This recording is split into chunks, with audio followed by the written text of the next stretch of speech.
اس life کو قربان کر دیا، وہ حضرت مصعب بن عمیر جنہوں نے اسلام کے خاطر اپنے جان و مال کو قربان کر دیا۔ ذرا غور کریں میرے پیارے ساتھیوں، حضرت مصعب بن عمیر کا واقعہ اٹھائیے۔ حضرت مصعب بن عمیر جب اسلام نہیں قبول کیے تھے تو روزانہ ایک کپڑا پہنتے تھے اور دوسرے دن اس کپڑے کو ہاتھ تک نہیں لگاتے تھے۔ انہوں نے جب اسلام کو قبول کیا تو میرے پیارے ساتھیوں کے گھر والوں نے ان کو اپنے گھر سے نکال دیا، اپنے مال سے بے دخل کر دیا۔ تو حضرت مصعب بن عمیر نے سوچا کہ اگر اسلام کے خاطر اگر میرے لگژریس لائف کو قربانی دینی پڑ رہی ہے، اگر اسلام کے خاطر میرے یہ آرام کی زندگی چھوٹ رہی ہے تو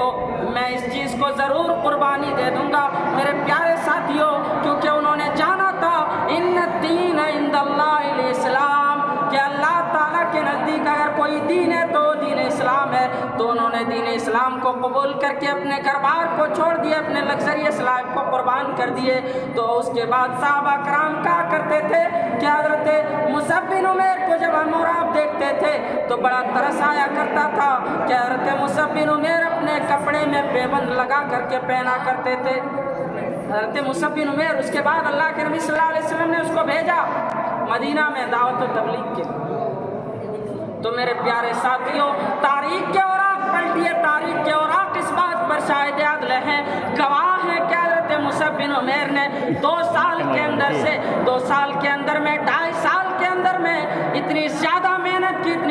محنت کی کہ مدینہ میں کوئی ایسا گھر نہیں بچا جہاں اسلام لانے والا نہ ہو، جہاں ایک اللہ تعالیٰ کی توحید کا کلمہ پڑھنے والا نہ ہو، جہاں ایک اللہ تعالیٰ کے سامنے اپنے سروں کو جھکانے والا نہ ہو۔ میرے پیارے ساتھیوں، اس کے بعد ایک جنگ ہوتی ہے جس جنگ کو ہم اور آپ جنگ بدر کے نام سے جانتے ہیں۔ اس جنگ بدر میں حضرت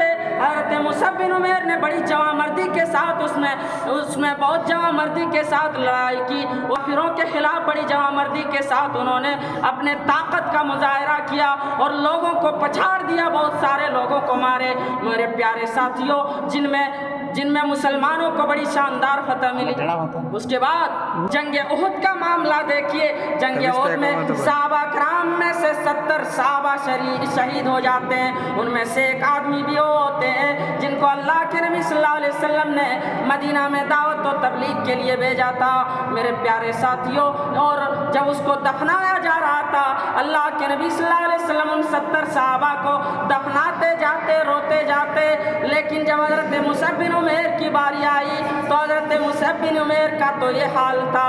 سر ڈھانکتا تو پاؤں نکل آتا، پاؤں ڈھانکتا تو سر نکل آتا، کفن اتنی چھوٹی ہو جاتی۔ میرے پیارے ساتھیوں، آخر میں اللہ کے نبی صلی اللہ علیہ وسلم یہ تمام چیزیں دیکھ کر رونے لگے، کہنے لگے کہ آج وہی حضرت مصعب بن عمیر ہے جنہوں نے اسلام کے خاطر اپنے جان و مال کو قربان کر دیا تھا، یہی وہ حضرت مصعب بن عمیر ہے جنہوں نے اسلام کے خاطر اپنے لگژریس لائف کو قربان کر دیا تھا۔ میرے پیارے ساتھیوں، حضرت مصعب بن عمیر وہ صحابی ہیں، اللہ کے نبی صلی اللہ علیہ وسلم نے آخر کار اس کے پاؤں میں اس کرکاس ڈال دیا اور اللہ کے نبی صلی اللہ علیہ وسلم نے کہا جاؤ، یہی اس کا کفن ہے، اس کو دفنا دو۔